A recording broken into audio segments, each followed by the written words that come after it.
Welcome back to Missing. I am Tim here today with Lance. Lance, how are you today? I'm doing fantastic today, Tim. Good to be here with you. I hope everybody out there who's listening, they're doing just as fantastic.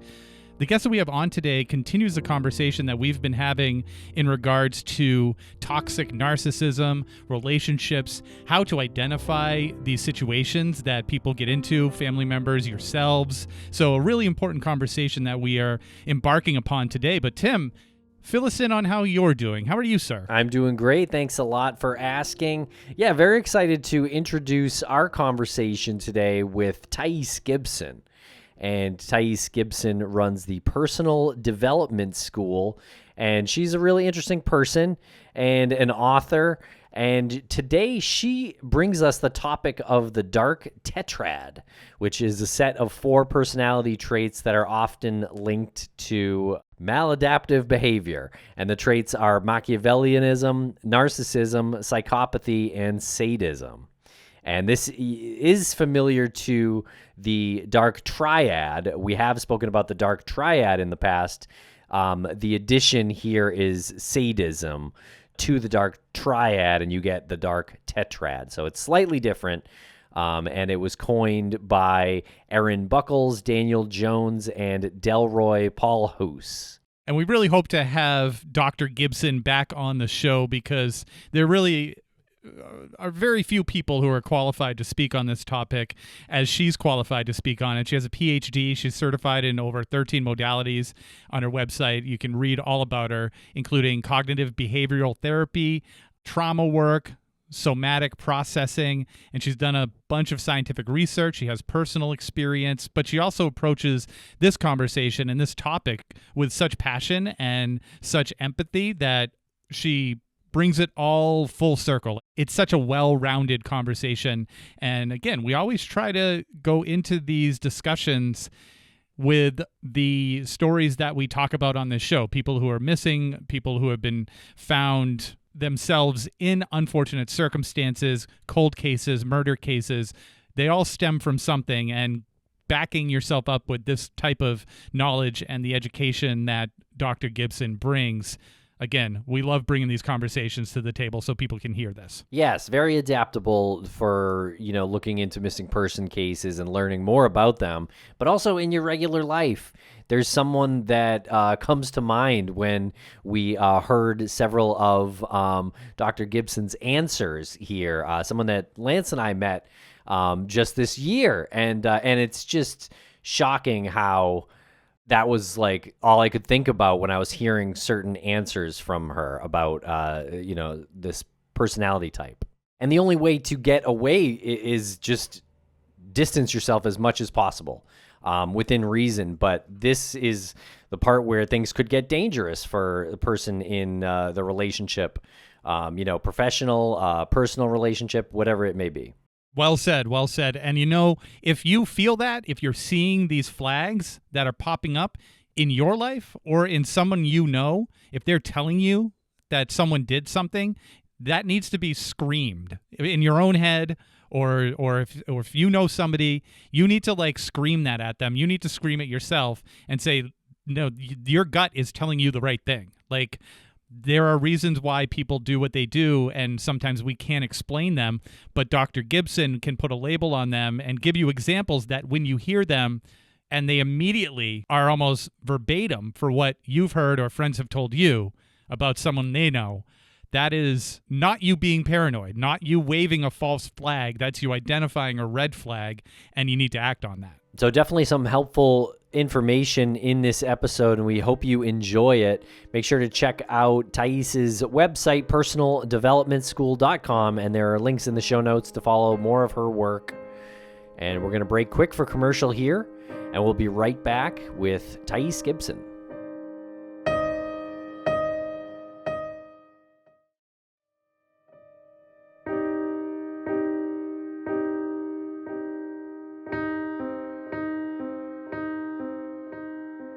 Thais Gibson, welcome to the podcast. How are you today?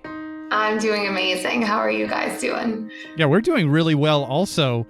It was so great to get an email from one of the people that represents you in your work, and they reached out and said, would you be interested in having this guest on with your bio? And you just fit every single element of this show. Like, you check pretty much every box that we love to talk about on this show in a way to like educate and protect our listeners, maybe inform them about stuff that they're just not sure is happening in their lives, and stuff that might be potentially dangerous. But for those who don't know you, could you please tell the listeners who you are and maybe a little bit about why you are on the show today?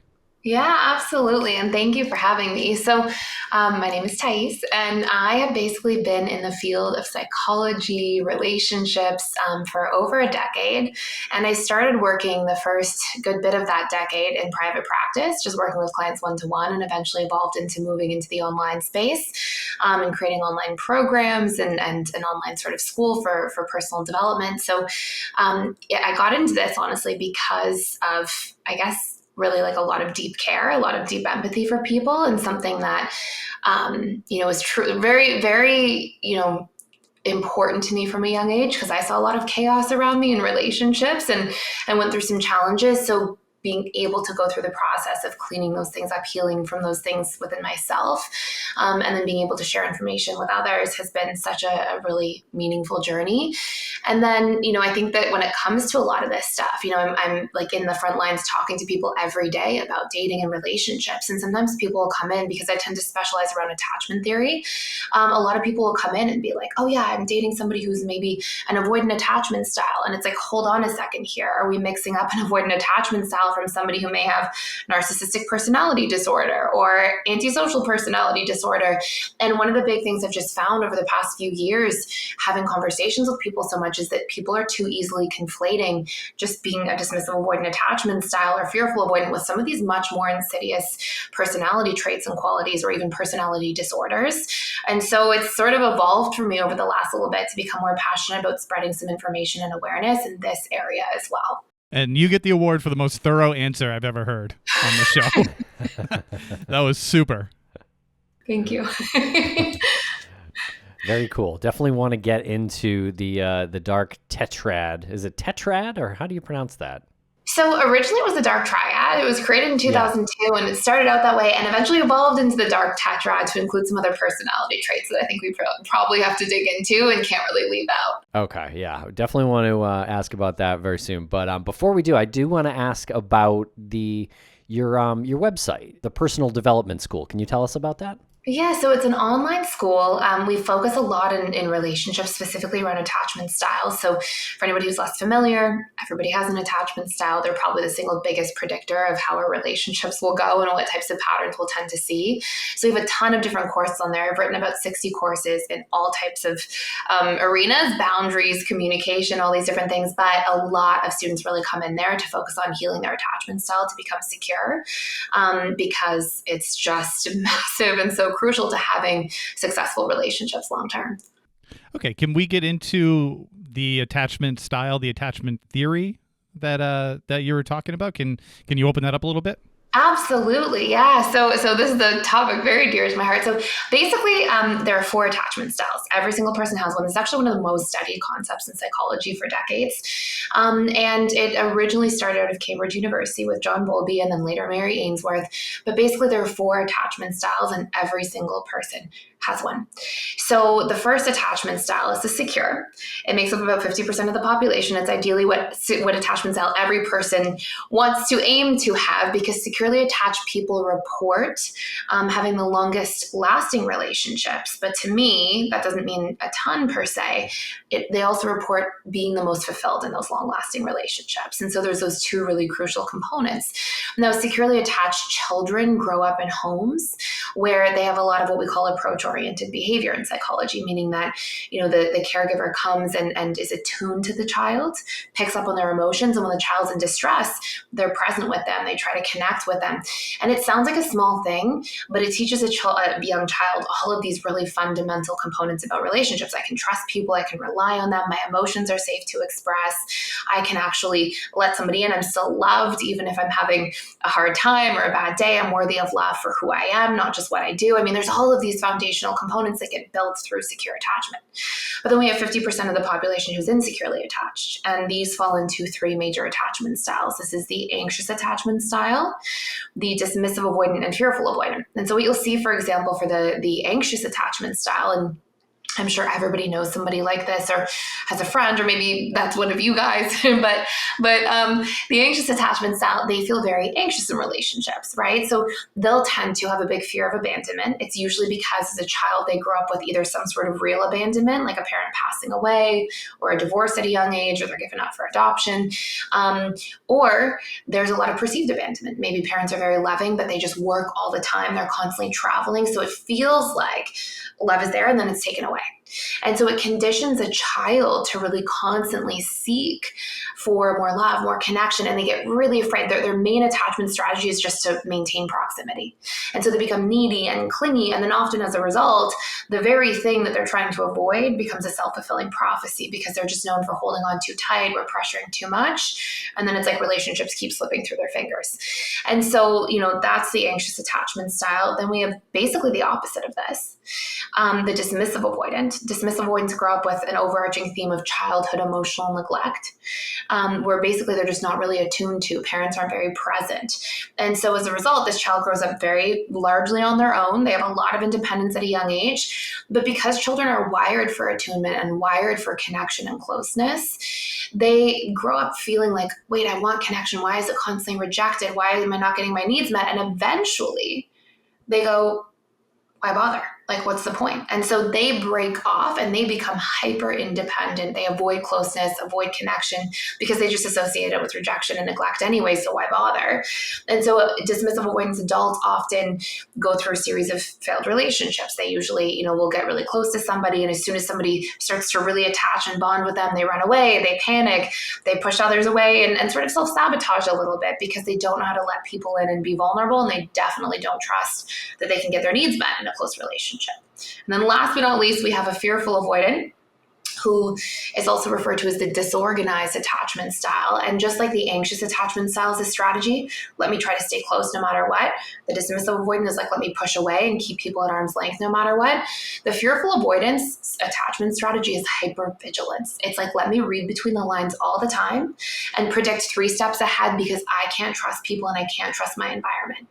And as you can imagine, that's usually because they grow up in a household or environment where there's a lot of chaos. It could be parents are addicts, or they're fighting all the time, and there's a really bad divorce and you're in the middle, or there could be a situation where parents are abusive or have a personality disorder or dark tetrad traits. And so what we'll see is this child grows up to be extremely suspicious. Sometimes they feel really anxious, similar to the anxious attachment style. Sometimes they feel really avoided and push people away, and they're very hot and cold as adults. There's sort of this old running joke. They're like, come get close to me, come get close, and you get close and they're like, get back. And so there's like, you never know what you're going to get.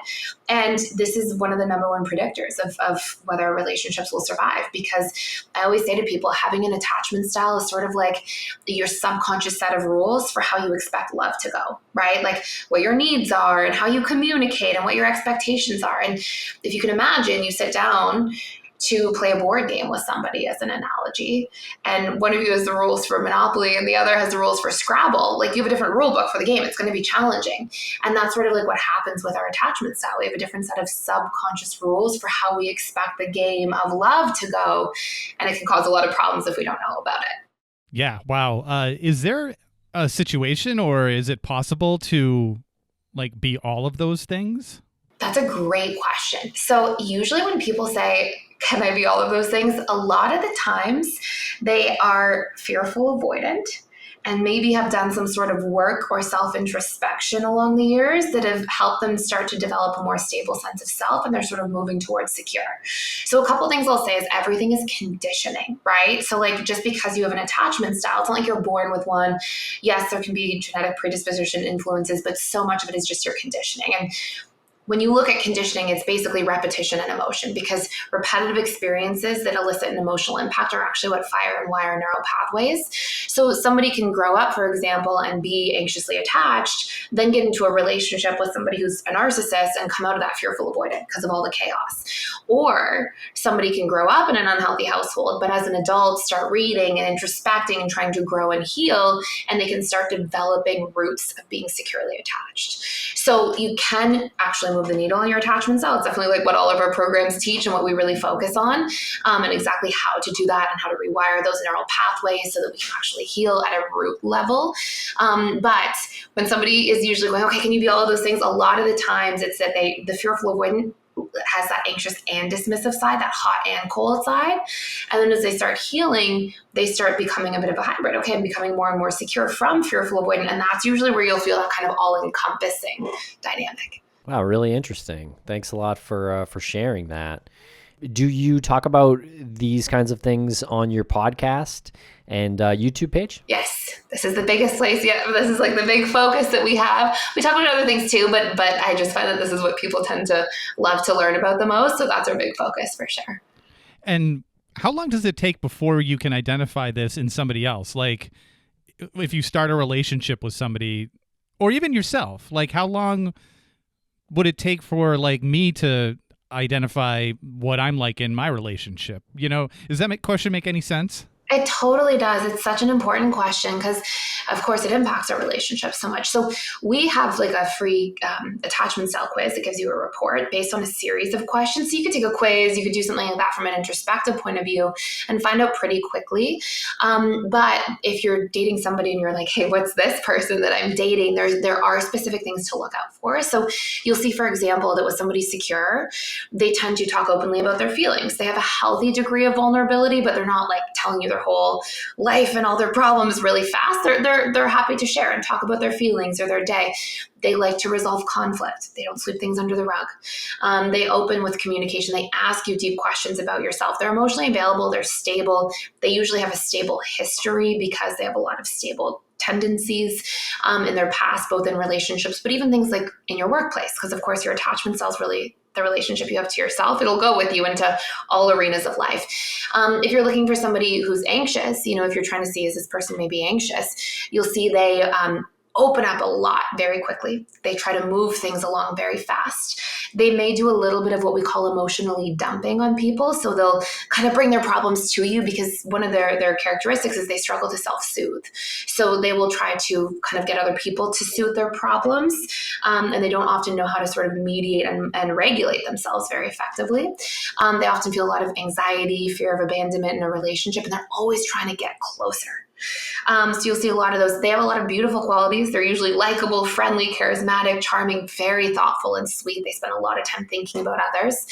And so those will be some good anxious sort of traits to try to notice. Dismissive avoidance. When you first meet them, they're a little more standoffish. They're usually what we call a little more slow to warm up. They usually are very logical, rational, grounded, very practical. They're very slow moving in relationships. They'll avoid commitment. They won't even, they'll tend to even take a lot of time to make decisions sometimes around more serious matters. They really like to think things through. And on the more challenging side, they can really struggle with vulnerability. They can really struggle to open up. They can struggle to be present with people sometimes. Sometimes a partner or friend will be sharing something and they're looking at their phone or they're really avoiding too much closeness. They can be restless around intimate conversations, sweep conflict under the rug. Like those are the traits you'll more see there. And you'll see again in their relationship history that often they don't have really long-standing relationships, maybe a year or 10 months every so often, but have never really had like a long-term serious relationship for 5 years, often don't get married till much later in life, if at all, these types of dynamics. And then fearful avoidant attachment styles, they tend to present extremely well in the dating stage. So the early stage of relationships, they are very warm, present. They're great at getting other people to open up. And they seem like they're really good at reading people because of that hypervigilance. So they'll know what someone's looking for and sometimes even like chameleon into that. But as dating goes on, they're usually not opening up too much about the things that are going on for them or that they feel vulnerable about. They're very hot and cold. They can give a lot of mixed messages or mixed signals to people. And then then they tend to be the ones that are more volatile in relationships. So more fighting, more ups and downs, the roller coaster relationships, because they come from that background of more trauma. And so relationships trigger a lot of that attachment trauma for them as adults. And you mentioned that you just had like this offhanded comment about they're looking at their phone, and that made me think about social media, and it made this question come into my mind. Has social media had like a negative or a positive or maybe a nothing impact on this? Such a great question. It's interesting. If you look at the attachment statistics, there hasn't been a tremendous amount of in-depth studies about what percent of the population is secure, but there are larger studies like Gallup polls, things like that. And it does appear that 50% of people who are originally secure is actually trending downwards. And one of my theories about this is, well, if one of the foundational features of what builds secure attachment is attunement, is the parent's ability to be present with their child.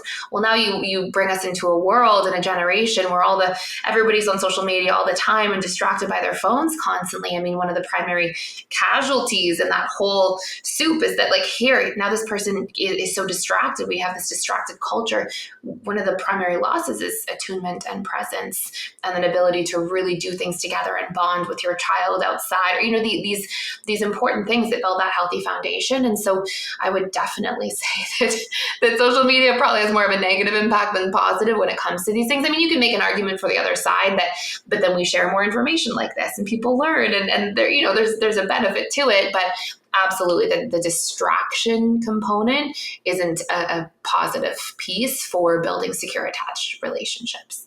Now, how does the dark tetrad kind of fit into this side of your work? Yeah, so, this really came up a lot more recently over the past year, few months, and I've been doing a lot more work with our students and our programs around this, because honestly, a lot of times people would say, so one of the things that people are most interested in is when they have an avoidant partner, because this person's kind of a little dismissive or slow to warm up, and they're like, wait, what am I doing wrong?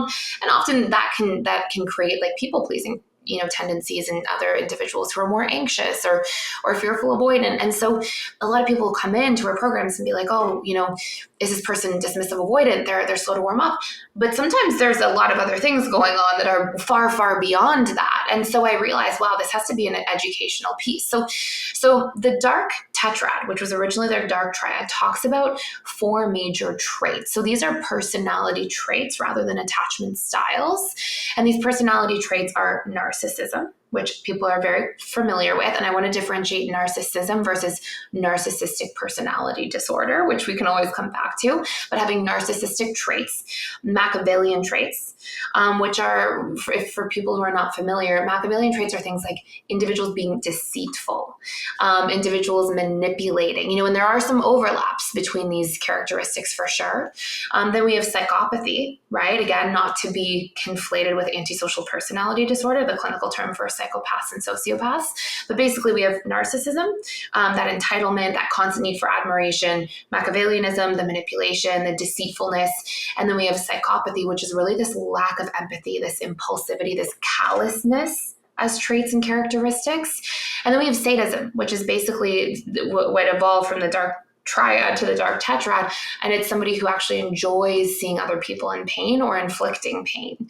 And so this can range from like, oh, my coworker did badly at their annual job review, haha, and something, that's sadistic in a sense at a higher level versus actually wanting to inflict pain upon other people. And of course, a lot of these personality traits themselves come from deep-rooted trauma at a young age, which then goes hand in hand with attachment trauma and how impactful a really strong amount of attachment trauma can be. But of course, as adults, these individuals end up being the individuals who, Machiavellian individuals are often the con artists of our world. Narcissists are often the individuals who will do anything for attention and power. You'll have psychopaths who literally just don't really have empathy or care for other people at all. And so you can see how these individuals end up, being in society and are often the ones incarcerated or causing trouble or harm to people. And, there are reasons for it. Yeah, that's really interesting stuff. Now, I imagine everyone who shares all 4 of those personality traits are serial killers. To be perfectly honest, if you have all 4 of these traits, then there's a much higher chance that you're incarcerated for more severe crimes. Like they go hand in hand, right? And so if you see an individual who is Machiavellian, just a lot of Machiavellian traits, they may be somebody who's, in jail or has a history of conning people, trying to take advantage, the fraudsters, those types. But then if we start piling on these other traits, well, we have somebody who's Machiavellian, but also narcissistic.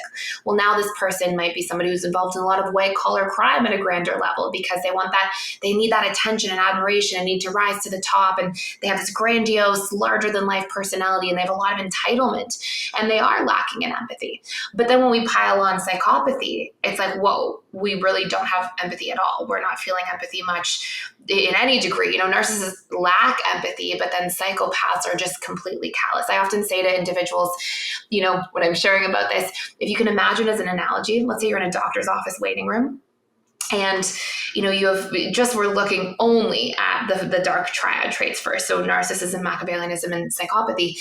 Let's say that you have this busy waiting room in the doctor's office, and somebody starts having a panic attack, but it looks like they're having a heart attack, and they drop on the ground. The narcissist in that case, sitting in the waiting room, is going to jump in and be like, oh my gosh, let me save the day so I look good. Let me be the hero, right? They'll have this personal, I'll do maybe the right thing, but I'll get the attention for it. And that's really their motive.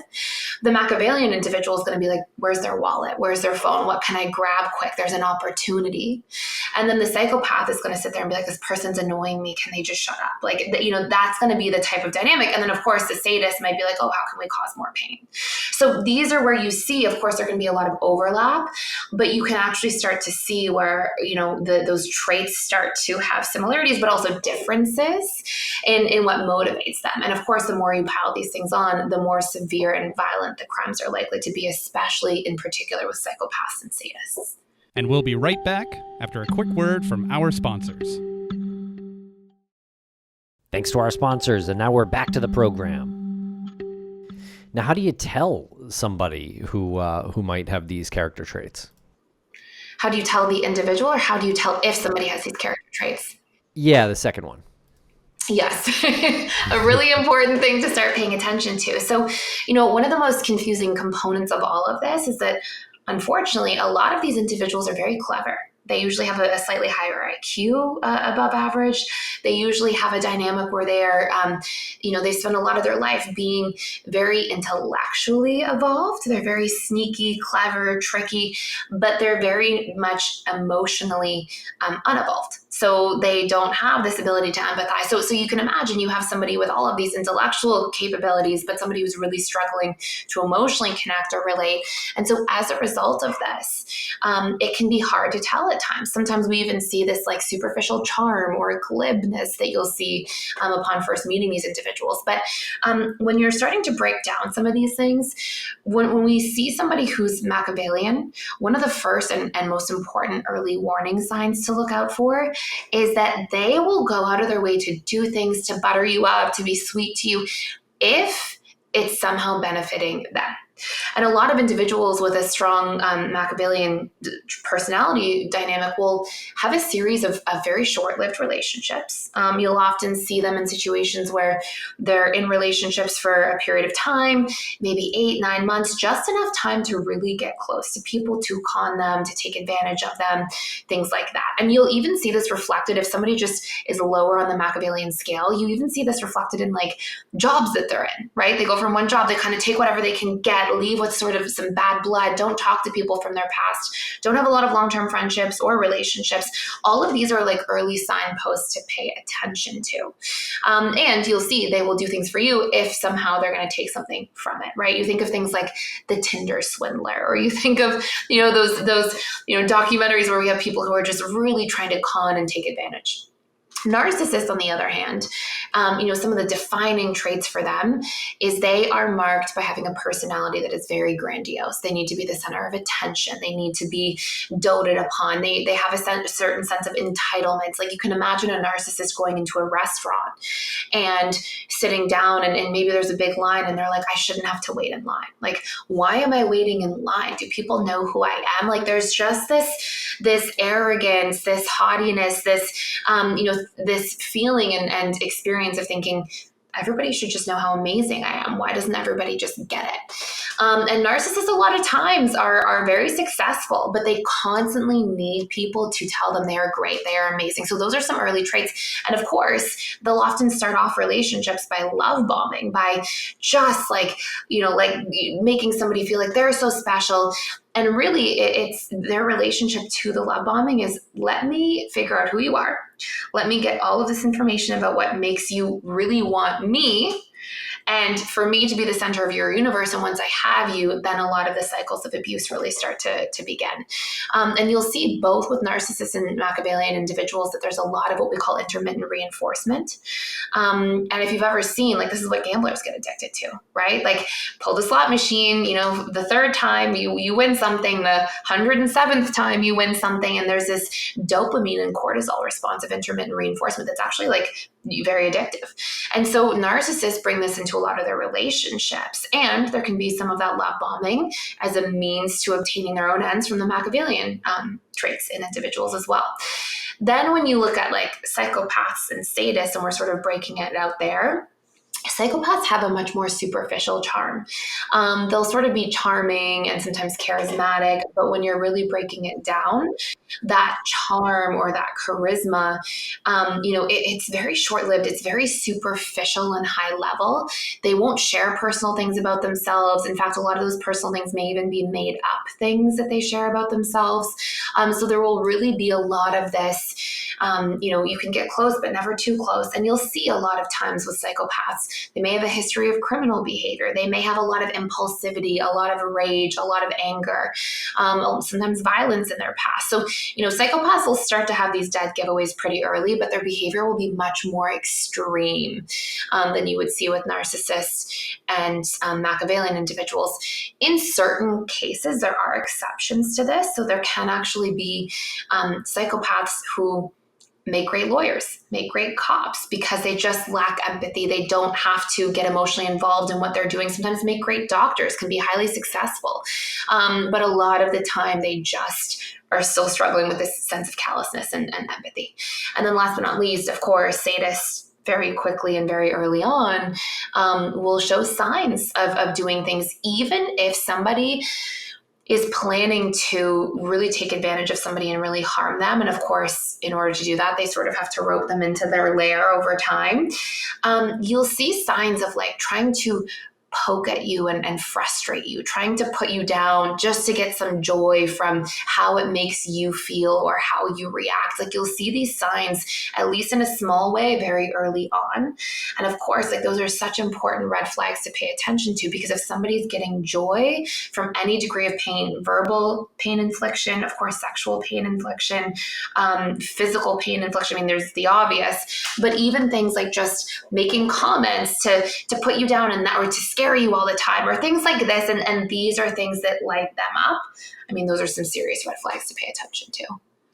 As you're discussing all of these characteristics and traits, as Tim said, he's automatically thinking serial killer.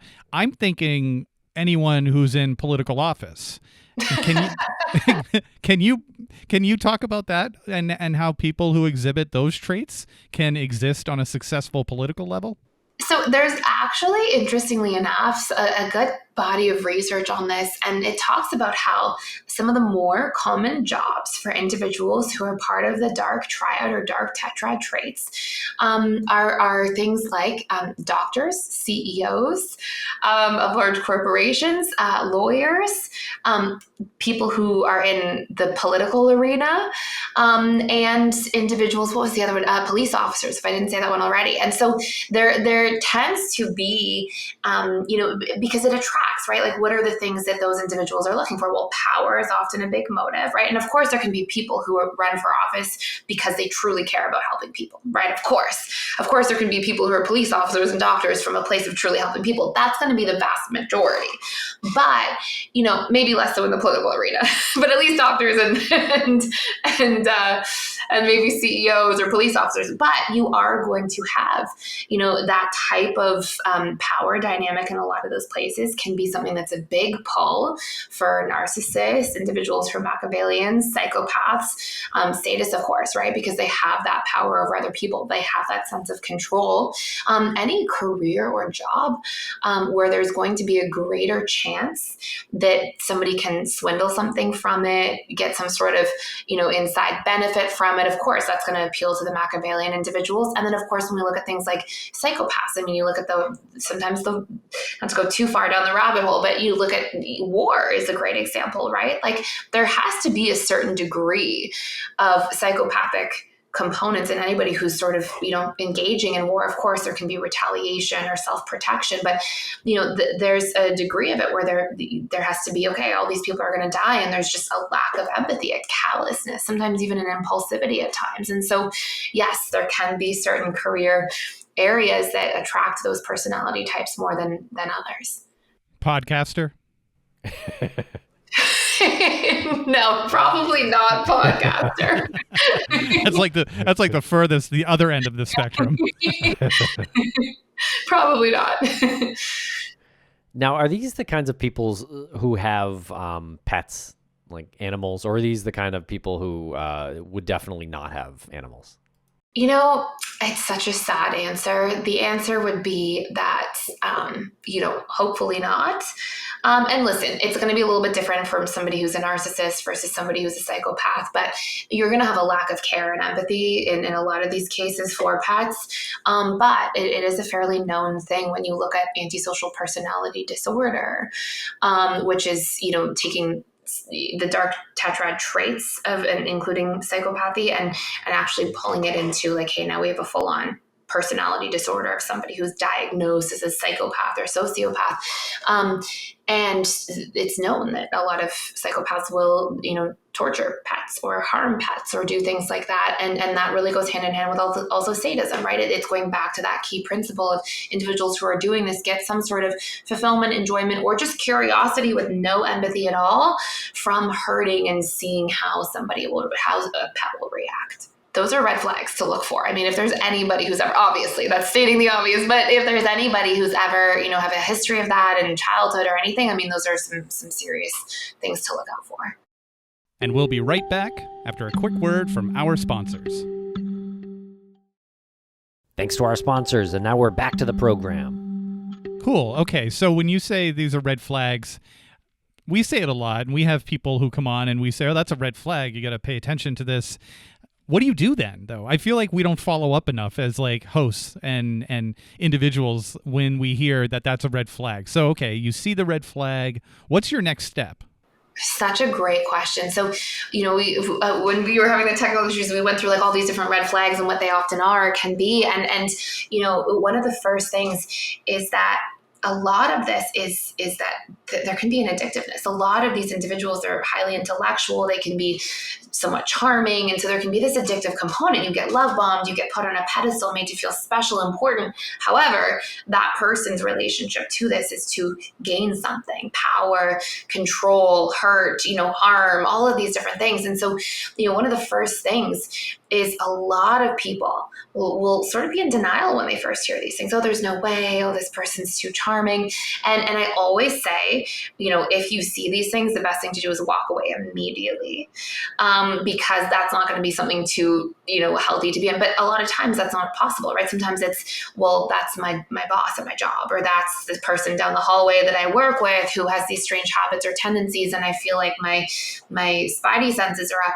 Well, in a lot of these cases, gray rocking is a good option. A lot of individuals talk about gray rocking when it comes to narcissism. The idea is that you literally just do not engage.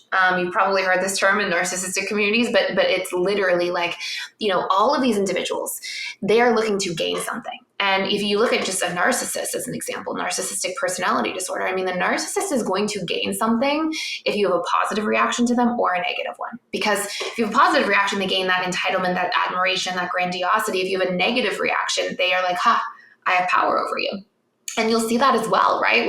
If you're really engaging from a frustrated way with a Machiavellian character, the person's like, oh, you're emotional. I can probably take advantage of you better right now. So these are all opportunist personality traits. They're looking for how they can harm or take or gain something from the interaction. And so one of the best things to do is have exceptional boundaries and not engage. Don't engage positively or negatively. Keep, one word answers to questions if they work around you and you think that they may have some of these traits or qualities. Because what happens with these personalities is when somebody is just shut off and they're not engaging at all, they're like, okay, this isn't going to be a good person to try to take from or take advantage of. Let me see who I can get power over emotionally, because then it shows me that I have more control. Or let me see if somebody's actually buying into my superficial charm. And then of course, that's an even better candidate to try to take advantage of. So, gray rocking, having really healthy boundaries is very important. Of course, if there's, something serious, you can report the person to law enforcement if you need to. But really disengaging. And I will be honest, I would see people sometimes who are a little bit addicted to, I would see this when I was running my client practice, a little bit addicted to the narcissist, right? The narcissist starts off by love bombing and making you feel like the most special, important person in the world. And a lot of times people who end up with narcissists were people who felt really not important and not seen as children. So this person makes you feel like this. But when the narcissist knows that they've really got you attached to them, that's when usually those cycles of abuse start. And so, I'd often get people to sit down and be like, hold on, what are the actual red flags that I'm seeing? A lot of people who end up engaging with individuals like this are a little bit dissociated from themselves. So you've probably all seen or heard of dynamics where somebody says, I kind of knew something wasn't right, but I just, I kept going or I kept engaging. And what's really happening is this person's not in their body. They're not actually saying, wait, how is this person making me feel? Somebody who's in a long-term narcissistic relationship, for example, if they paid any credence to how this person makes them feel, they'd realize, well, sure, I get love bombed and I feel good sometimes, but then the rest of the time is spent feeling like I'm walking on eggshells. I'm afraid, I'm nervous, I'm trying to win their approval. It doesn't actually feel physically good to be in a relationship with somebody like this, let alone somebody with more severe dark tetrad traits, right? The psychopathy, the sadism. So if somebody was more attuned and actually paying attention to how they feel, they would realize, wow, this actually isn't healthy. But a lot of these individuals end up being victims of people in relationships like this because they're so externally focused on other people. They're over empathizing with other people. They're trying to caretake for other people that they leave the relationship to themselves and they're not really connected to their body and feelings or attuned to themselves. And so they miss a lot of these scary red flags and they miss a lot of the opportunity to go, wait, this isn't healthy. This isn't okay for me. And on that, why is it so challenging for someone to get out of a relationship when they're experiencing it? And if they do, I think you answered it though with the disassociation aspect to it. But when they get out of the relationship, are they more prone to get back into a similar relationship? It's such a great question. So the answer is unfortunately yes. And there's a few reasons for this. It can be really hard for somebody to leave a relationship like this. I really would compare it to the impact of an addiction, to gambling addiction, to things of that nature, because there is a neurochemistry. So there's this old study done with a whole bunch of rats.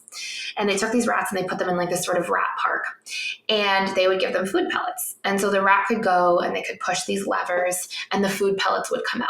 And so they started, the researchers put all these food pellets in, the rats would push the lever, food pellet would come out, they would eat the food, they would go back and play in rat park and they would mate and play and all these different things. Then the researchers took the food pellets out altogether. And the rats would go and they would try a few times, but eventually they were like, okay, the food pellets aren't coming out. So they moved on. They didn't bother with the food pellets anymore and they resorted back to their normal behavior in rat park. And then what they did for the third time is they started putting the food pellets in intermittently, meaning that the food pellet would come out the first time, the 22nd time, the 47th time.